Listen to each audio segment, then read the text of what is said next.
First Contact Protocol. Dr. Sarah Chen stood at the main observation window of the Lunar Research Station Alpha, her dark eyes fixed on the strange patterns dancing across her tablet screen. The quantum frequency detector she designed had been picking up increasingly regular pulses from the direction of the Carina Nebula for the past 3 weeks. Tonight, something was different. "Director Williams, you need to see this," she called out, her voice steady despite her racing heart. The patterns had shifted from their usual random scatter into something unmistakably structured, prime numbers being broadcast in sequence. Marcus Williams crossed the room in long strides, his weathered face illuminated by the soft blue glow of the monitoring stations. At 62, he'd spent more time on the moon than Earth in recent years, leading humanity's deep space research initiatives. "Talk to me, Sarah." The signals changed. "Look at this sequence." She handed him the tablet, watching as his eyes widened. "It's not just broadcasting numbers anymore. There's a pattern emerging that matches no known natural phenomenon. Could it be interference, maybe from one of our own satellites?" Williams asked, though his tone suggested he already knew the answer. Sarah shook her head. "No, sir. I've triple-checked. This is coming from approximately 7,500 light-years away. And," she paused, pulling up another dataset, "it's responding to our observations." The room fell silent. Even the usual hum of equipment seemed muted as the implications sank in. Humanity had been broadcasting signals into space for nearly a century, hoping for a response. Now something was talking back. Williams tapped his comm unit. "Get me the UN Space Council. Priority Alpha."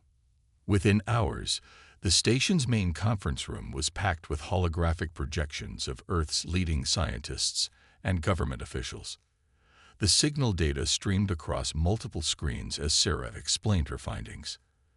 "The pattern suggests an artificial origin," she concluded, "and the responses are too precise to be random. Something out there is not only intelligent but aware of us and attempting communication." Dr. Chen, the UN Secretary-General's hologram, flickered slightly as she spoke. "What exactly are they trying to communicate?" Before Sarah could answer, her tablet chimed. The new data made her breath catch. They're sending us coordinates, specific points in our own solar system, including." She looked up, her eyes wide. "A location just beyond Mars' orbit."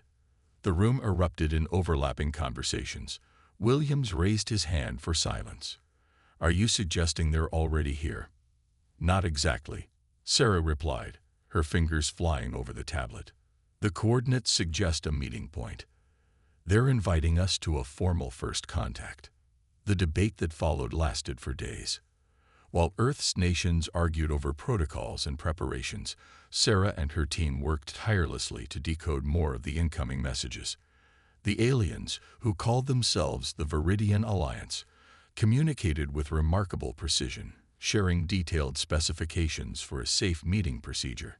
2 months later, Sarah found herself aboard the UES Horizon, humanity's most advanced spacecraft, approaching the designated coordinates.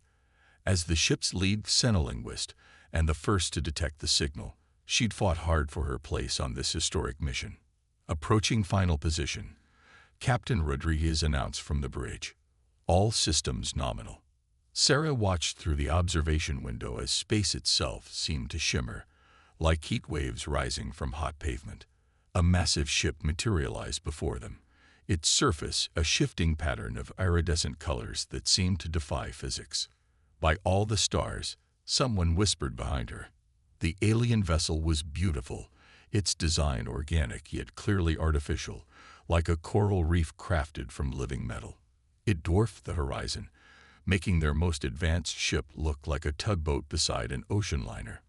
"We're receiving their transmission," Communications Officer Park reported. "They're requesting visual contact." Sarah moved to the communications station, her heart pounding. Everything humanity had prepared for, every first contact protocol they'd developed, was about to be tested. The main screen flickered to life, and Sarah found herself looking at beings that defied her expectations. The Viridians appeared as shifting patterns of light and color, their forms barely humanoid but somehow unmistakably alive and intelligent. When they spoke, their words were translated through the matrix Sarah had helped develop based on their earlier communications. Greetings, people of Earth. The primary entity's colors pulsed in rhythm with its words. We are the Viridian Alliance, and we have been watching your development with great interest. Sarah stepped forward. On behalf of humanity, we welcome you. I am Dr. Sarah Chen, and we know who you are. The entity interrupted, its colors shifting to deeper hues. What we do not understand is how you achieved so much, so quickly. The statement caught Sarah off guard. I'm not sure I understand. Your species progressed from primitive combustion engines to quantum field manipulation in less than 2 centuries. You developed spaceflight while still fighting among yourselves. You continue to advance despite your chaotic emotions and internal conflicts. By all known models of civilizational development, this should be impossible. Sarah exchanged glances with Captain Rodriguez. This wasn't quite the first contact scenario they'd prepared for. We are a curious species, she offered. We see challenges as opportunities to grow. The Viridians' colors swirled in what Sarah would later learn was their equivalent of concerned whispers. Yes, the primary entity said finally. That is precisely what concerns us. Before Sarah could respond, her tablet chimed with an urgent alert. The quantum frequency detector had picked up something new. Dozens of signals, all approaching rapidly from different directions. The Viridians' colors pulsed rapidly. We are not the only ones who have noticed your emergence. Some are, less welcoming of change. We came to warn you. Space around them lit up with new arrivals, ships of various designs appearing from what seemed like nowhere. The Viridian vessel moved protectively closer to the horizon. Dr. Chen, the entity's colors darkened. Your species has attracted the attention of forces that have maintained galactic order for millennia. Your rapid advancement and unpredictable nature are seen as a potential threat. Sarah stood straighter, her scientific curiosity overtaken by a surge of protective determination. We have no hostile intentions. We only want to learn and explore. That, the Viridian responded, is exactly what terrifies them. You see impossible challenges and respond with curiosity rather than fear. You face destruction and emerge stronger. You are unknown variables in an equation the galaxy's powers have balanced for eons. As more ships appeared around them, Sarah realized this wasn't just first contact. It was humanity's introduction to a galaxy far more complex and dangerous than they'd imagined. And somehow, their very nature, their drive to explore, to overcome, to evolve, had already made them both fascinating and frightening to their new neighbors among the stars. The adventure was just beginning, and humanity's greatest test would not be reaching the stars, but proving they deserved to be among them. The challenge. 3 months after first contact, Commander James Martinez watched through the horizon's viewport as another refugee ship limped into Earth's solar system. The vessel's hull bore the scars of weapons fire, its engines struggling to maintain basic thrust. It was the 5th such ship this week. Life support is failing on the Nexari vessel, Lieutenant Emma Foster reported from her station. They're requesting immediate assistance. Martins didn't hesitate. Deploy rescue shuttles. Dr. Chen, you're with me. Sarah Chen had become humanity's unofficial ambassador to the galaxy since first contact, her ability to bridge cultural gaps proving invaluable. She joined Martinez in the shuttle bay, already wearing her EVA suit. The collective is getting bolder, she said as they boarded the shuttle. These attacks are moving closer to Earth. The collective, a group of advanced species who viewed emerging civilizations as threats to galactic stability, had been systematically targeting peaceful races that showed signs of rapid advancement. The Nexari, with their gift for biotechnology, had been their latest victims. As their shuttle approached the damaged vessel, Martinez saw the true extent of the devastation. The ship's organic hull, typical of Nexari design, was riddled with energy weapon impacts. Yet somehow, the refugees had managed to escape. "This is Commander Martinez of Earth Vessel Horizon," he broadcast. "We're here to help." The response came in broken Universal Standard, the trade language Sarah had helped develop. Thank you. Our children, they are in the central chamber. Systems failing." Martinez and Sarah led their team through the airlock. Inside, the ship's corridors were filled with a thin mist, the Nexari equivalent of blood seeping from their living ships. They found 27 survivors, including 11 children, their bioluminescent skin dimmed from stress and fear. The collective, the Nexari captain, Vrel, explained once they were safely aboard the Horizon. "They came without warning," said, "our advances in biotechnology were proceeding outside acceptable parameters. They destroy our research facilities, our seed ships." Sarah's expression hardened. She'd seen this pattern before. The collective didn't just attack. They systematically erased technological and cultural progress they deemed threatening. "Earth has granted your people sanctuary," Martinez assured them. "You'll be safe here." Safe. Vrel's skin pulsed with skeptical patterns. "The collective controls most of known space. They have technologies we can barely comprehend. How can you protect us when you've barely reached the stars?" Before Martinez could respond, alarms blared throughout the ship. Multiple vessels dropping out of FTL. Lieutenant Foster's voice came over the comm. "Collective signatures confirmed." Martinez rushed to the bridge, Sarah close behind. The main display showed 5 collective warships, their crystalline hulls gleaming against the backdrop of space. They were massive, each one larger than Earth's entire defense fleet combined. "They followed us," Vrel whispered, having joined them on the bridge. "All is lost." "Open a channel," Martinez ordered, his voice calm despite the situation. A collective overseer appeared on screen, their cybernetically enhanced form a stark contrast to the organic Nexari. "This is restricted space now. Surrender the Nexari refugees and withdraw. Your species' isolation status will be reconsidered if you comply." Martinez stood from his captain's chair. "This is sovereign Earth space. The Nexari requested asylum, and we granted it. We will not surrender them." "You do not comprehend your situation." The overseer's voice carried the weight of millennia of assumed superiority. "Your weapons cannot harm our shields. Your ships cannot outrun us. Your defiance is illogical." "Maybe," Martinez smiled slightly, "but humans have a long history of doing the illogical." He cut the transmission and turned to his crew. "Execute Protocol Omega." Sarah's eyes widened as she realized what he was planning. "The quantum frequency detector, you modified it." "Your research helped us understand their shield harmonics," Martinez confirmed. "Lieutenant Foster, are the new weapons online?" "Yes, sir. All ships reporting ready." The collective vessels moved forward, their weapons charging. They never expected what happened next. Dozens of small, seemingly unarmed satellites around Earth's orbit suddenly activated. Each one began broadcasting on precisely the frequency Sarah's detector had identified, the same frequency the collected shields operated on. The effect was immediate. The crystalline shields of the massive warships began to vibrate, their perfect lattices disrupting as the quantum harmonics forced them out of phase. "Now," Martinez ordered.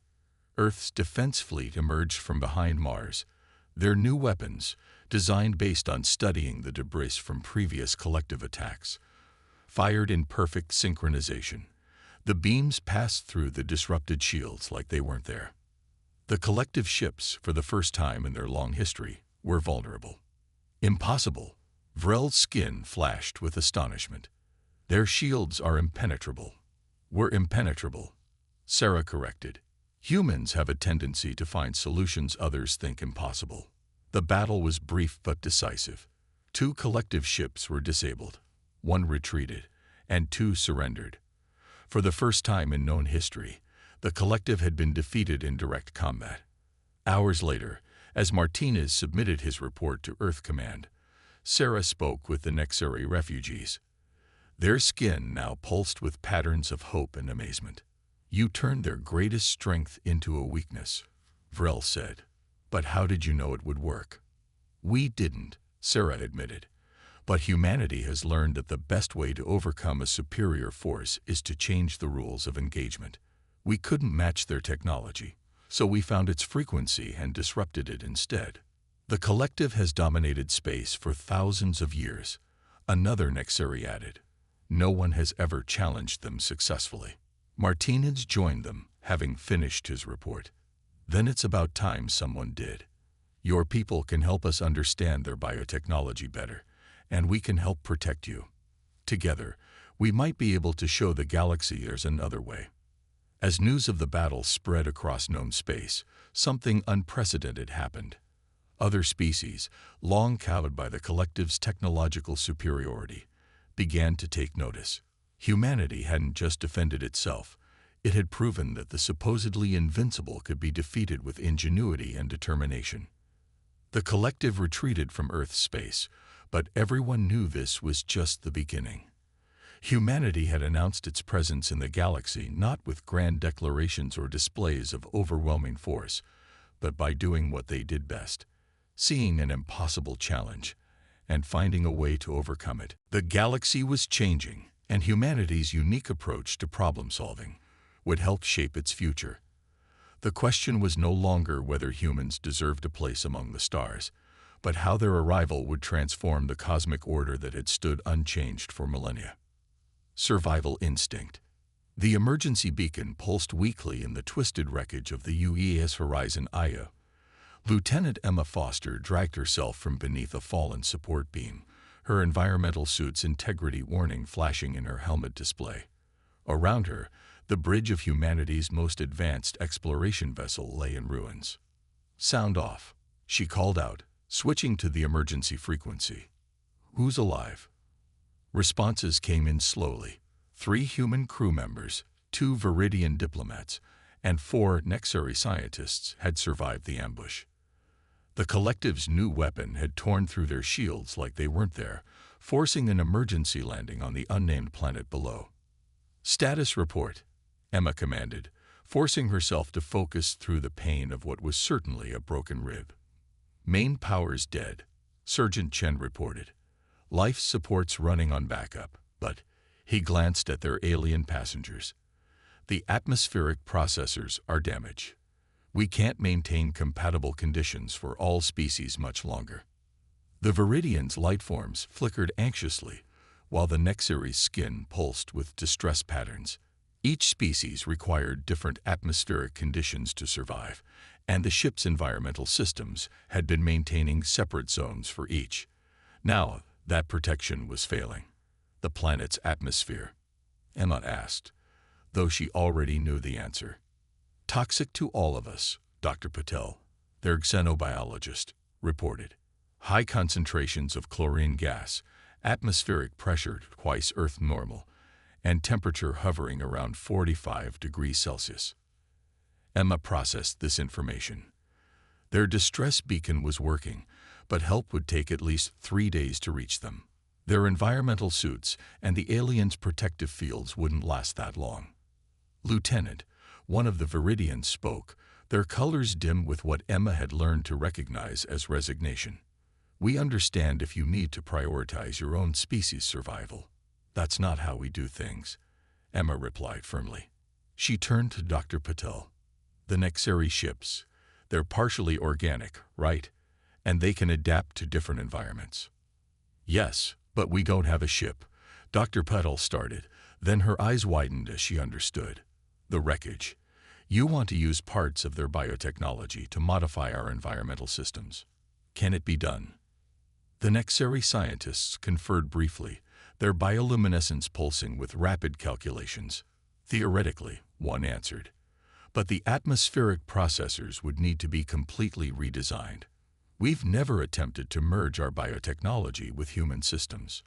No time like the present, Emma said. Sergeant Chen, gather whatever tools survived. Dr. Patel, work with the Nexari to identify what biological components we can salvage. We're going to need everyone's expertise to make this work. The next hours were a blur of desperate innovation. While some of the crew salvaged parts from the wreckage, others helped the Nexari scientists adapt their biological technology to interface with human systems. The Viridians, with their ability to manipulate energy fields, worked to maintain what was left of their protective barriers around the work areas. The first attempt failed spectacularly, the merged systems rejecting each other in a spray of fluid and sparks. The second attempt lasted 10 minutes before breaking down. But with each failure, they learned, adapted, and tried again. "It's impossible," one of the Nexari scientists said after the fourth attempt. "The biological components can't process the toxic atmosphere fast enough. We need more power, more processing capacity than we have available." Emma looked at the Viridians, an idea forming. "Your species manipulates energy fields naturally, right? Could you act as living power conduits?" The Viridians' colors shifted in surprise. "It would be extremely painful," one responded, "and dangerous. We've never attempted to interface directly with biological technology. But it could work." The Viridians conferred silently, their lights pulsing in complex patterns. "Yes," they finally answered. "Though it may harm us significantly." "I won't order you to take that risk," Emma said. "But we're running out of options." The Viridians' response was immediate. "We volunteer. You refuse to abandon us. We refuse to abandon you." The next attempt was different. As the Nexari biological components began processing the toxic atmosphere, the Viridians channeled their energy into the system, their light forms dimming with the effort. Human technology regulated the flow, preventing overload while maintaining the delicate balance needed for all three species to survive. It worked. The hybrid system wasn't pretty, a mess of organic tissue, crystalline energy conduits, and human electronics, but it maintained a breathable atmosphere for all of them. "Remarkable," one of the Nexari scientists observed, their skin pulsing with excitement despite their exhaustion. Three completely different technologies, working together in ways none of us thought possible. Emma watched as her crew helped the Viridians rest, their light forms slowly recovering.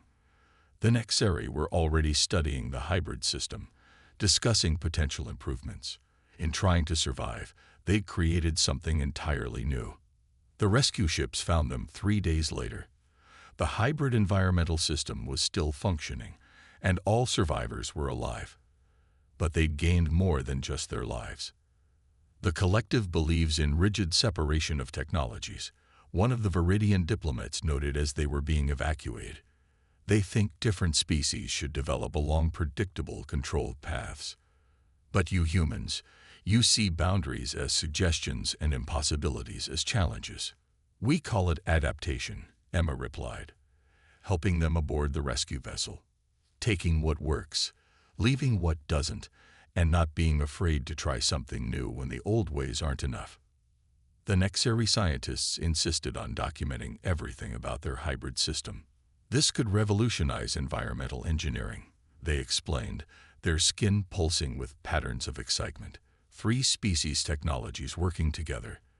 The collective would say it's dangerous, unpredictable." "They're right," Emma said, watching as the system was carefully preserved for further study. "It is unpredictable. That's what makes it valuable." As their rescue ship broke orbit, Emma reflected on what they'd accomplished. Humans hadn't just survived. They'd brought 3 different species together to create something new, something that challenged the collective's fundamental beliefs about how the galaxy should work. The hybrid environmental system would be studied and improved upon, becoming a symbol of what could be achieved when species worked together instead of remaining isolated. But more importantly, it showed that humanity's greatest strength wasn't just their ability to survive, but their talent for bringing others together to achieve the impossible. The collective had tried to destroy them, but instead, they'd sparked a revolution in how species could cooperate and innovate. It wasn't just survival.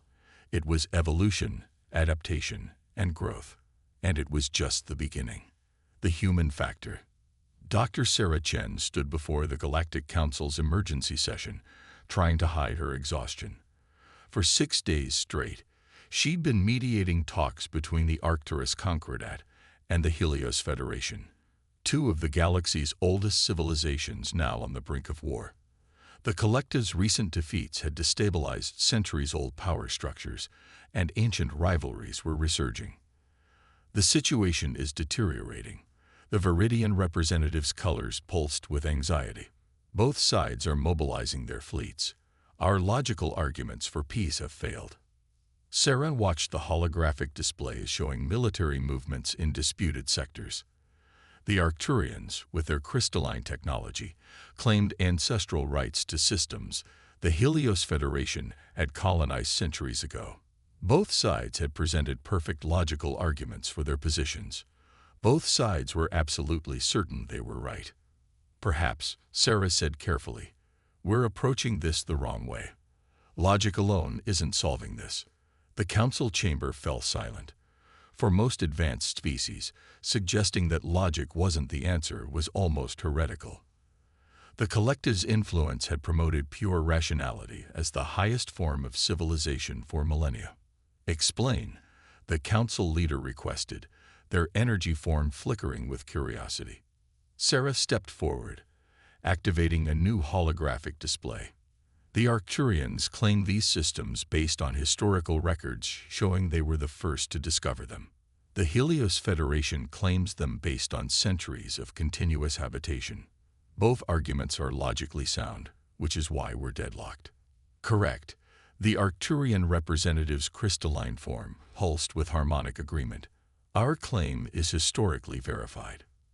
Our development of these systems is well documented, the Helios representative countered, their plasma form swirling with conviction. But what about the people? Sarah asked. Both representatives turned to her in confusion. The legal status of populations is accounted for in subsection 47 of our claim, the Arcturian stated. I don't mean their legal status, Sarah clarified. I mean their stories, their lives, their connections to these worlds. What do they want? The council chamber erupted in overlapping discussions. The idea of consulting the actual inhabitants about their fate was surprisingly novel in a galaxy where most decisions were made based on pure logic and historical precedent. I request permission to visit these disputed systems, Sarah proposed, not to examine records or verify claims, but to talk to the people living there. The council granted her request, though many members expressed doubt about this emotional approach to diplomacy. Commander Martinez and the Horizon II's sister ship, the UES Pathfinder, were assigned to transport her. Over the next 2 weeks, Sarah visited each disputed system. She didn't just meet with officials. She walked through markets, visited homes, and listened to stories. On New Arcturus, she found descendants of the original crystalline explorers living harmoniously with Helios colonists. Their cultures blended in ways neither government had documented. My grandmother was Arcturian. A young Helios trader told her, his plasma form tinged with the distinctive resonance of crystalline influence. Half the people in this sector are mixed heritage now. How can they split us apart? On Haven's Edge, she discovered a unique fusion of technologies. Arcturian crystal matrices powered by Helios plasma conduits, creating something entirely new. The local engineers didn't care about historical claims. They were too busy innovating. We solved our power distribution problems by working together, the chief engineer explained. Why would we want to go back to separation? Sarah recorded everything, not just the facts and figures, but the personal stories, the individual hopes and fears. When she returned to the council chamber, she didn't present logical arguments or historical analyses. Instead, she showed them people. Families of mixed heritage worried about being torn apart. Communities that had built something new together. Children who didn't understand why they should have to choose between their parents' cultures. The logical arguments on both sides are correct, Sarah concluded, but they're also irrelevant. These systems aren't just coordinates on a map or entries in a historical database. They're homes, communities, living, breathing cultures that have grown beyond their origins. She turned to the Arcturian representative. Your ancestors discovered these worlds, yes, And look what their discovery led to. Not just colonies, but connections. New forms of life and civilization that wouldn't exist if they hadn't found these places. To the Helios representative, she said, "Your people have built and grown here for centuries. But not in isolation. In collaboration with others, creating something greater than either civilization could have achieved alone." The chamber was silent as her words sank in. The Arcturians' crystalline form vibrated with new harmonics as they processed the stories they'd heard. The Helios representative's plasma swirled with patterns Sarah had learned to recognize as deep contemplation. "We propose," the Arcturian finally said, "a new designation for these systems. Autonomous cultural integration zones." The Helios representative added, their plasma form synchronizing with the Arcturians' harmonics in a way Sarah had never seen before. The solution, when it came, wasn't based on logical arguments or historical claims. Instead, the disputed systems were recognized as something new. Regions where different cultures had naturally merged and evolved together. Both governments would protect them, but neither would control them. Later, as the treaties were being formalized, the council leader approached Sarah. "You solved in weeks what our best logical minds couldn't resolve in years." "How?" "Humans learned long ago that the most logical solution isn't always the right one," Sarah explained.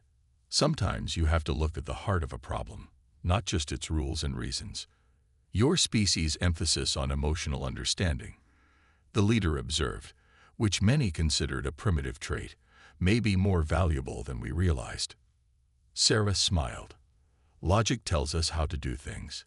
Emotion tells us why they're worth doing. The best solutions usually need both."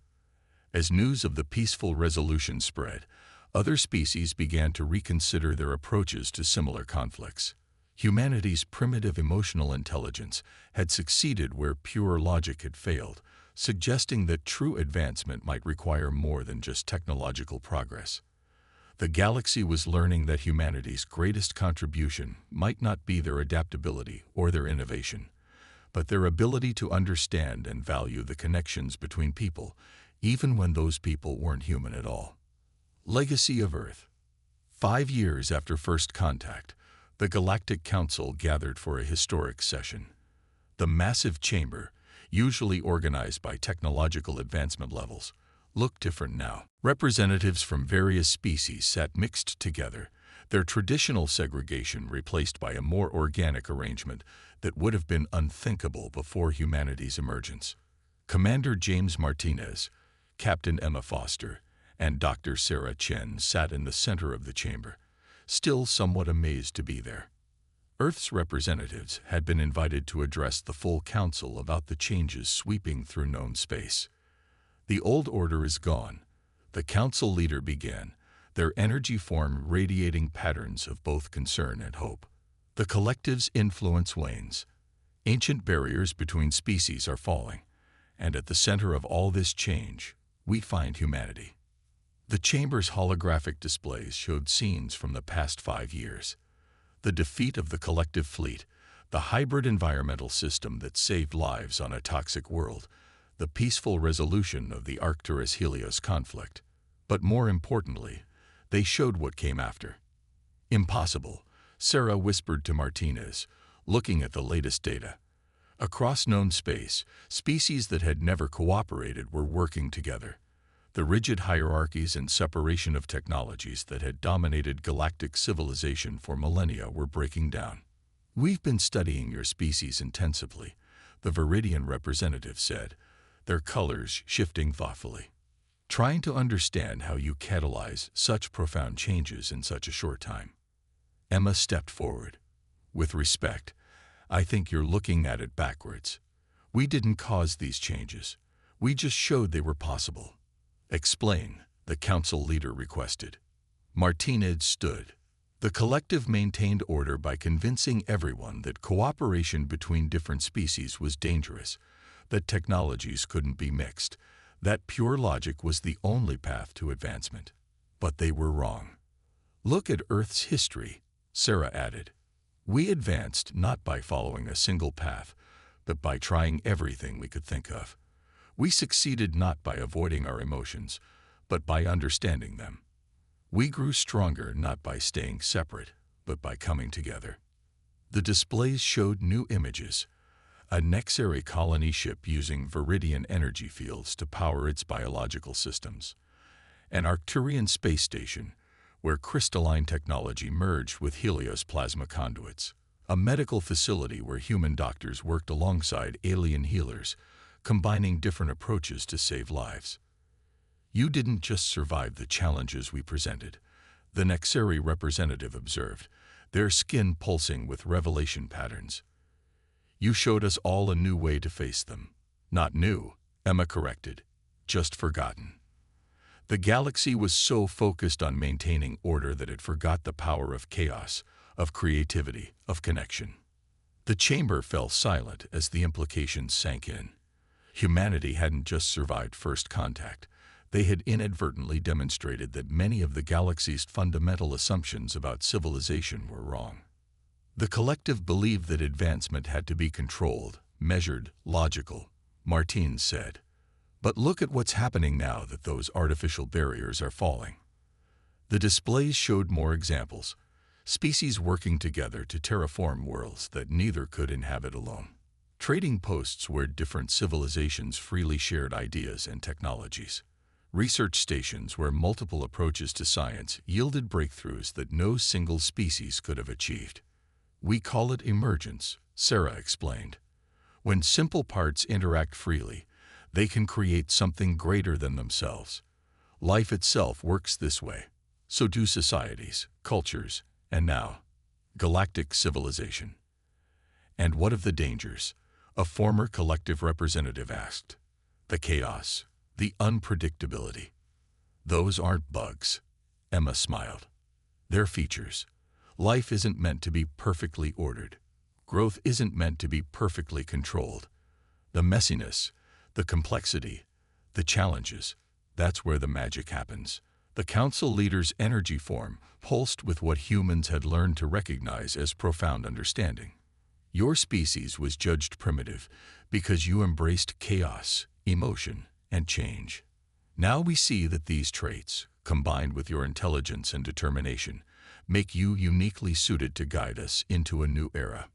Not guide, Martines corrected. Join. Earth doesn't want to leave the galaxy. We want to explore it, learn from it, grow with it. Together. The council chamber erupted in discussions, but they were different from the formal debates of the past. Species that once would have never interacted were sharing ideas, making plans, imagining possibilities. Sarah watched with tears in her eyes as ancient barriers continued to fall. Humanity's legacy wouldn't be their technology or their strength or even their adaptability. Their legacy would be showing the galaxy that the greatest achievements come not from rigid order, but from the beautiful chaos of different beings working together. 5 years, Emma mused. Hard to believe how much has changed. Nothing has changed, the voice said behind them. They turned to find one of the oldest council members, a being of pure thought whose species had transcended physical form eons ago. Everything was always possible. Humanity simply reminded us how to imagine again. As the session concluded, the council made an unprecedented decision. The old system of ranking civilizations by technological advancement was officially abolished. In its place, they established a new principle. Progress would be measured not by what individual species could achieve alone, but by what they could accomplish together. The galaxy was entering a new age, one where diversity was strength, where differences were opportunities, and where the combination of human emotion and alien logic would take them all further than they could have ever gone alone. And somewhere on Earth, a child looked up at the stars and dreamed not of conquering them or controlling them, but of exploring them, learning from them, and growing with them.